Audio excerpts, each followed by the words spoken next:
Ceritane bocah ngepit udan-udan dening Aprilia Nur A, kelas 5A SD Negeri Nggodean 2 Sidoagung Nggodean Sleman.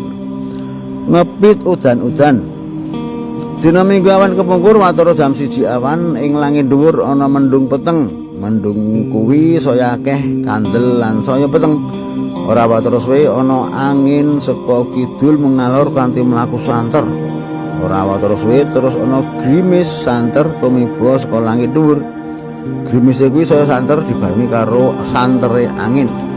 Terus ana udan deres saka mendung peteng kuwi. Jam loronan udane saya deres dibarengi angin kang santer. Aku terus ngetokake sepeda saperlu ngampiri koncoku kang ora ado saka omahku. Aku terus udan-udan ngepit mubeng-mubeng ing desaku.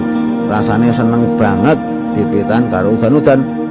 Rasa adem mergo klebu saka banyu saka udan kang deres malah bisa nambahi rasa seneng ing atiku.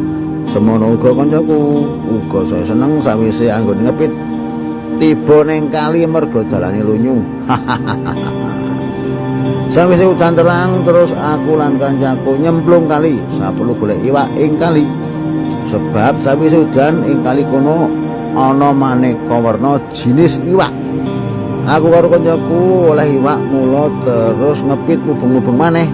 Kanyata ing dalan tengah desa ana wit gedhe ing ambruk. Wong-wong sing liwat kiwa tengen kono terus padha kerja bakti. Padha sengkut anggone nyingkirake wit sing ambruk mau. Kanthi cara wit lan panpangno dikethoki utawa dipotong bareng. Ora wae suwe wis rampung dalane dadi resik maneh. Aku karo kancaku terus bali arep adus mergo wis sore. Matur nuwun.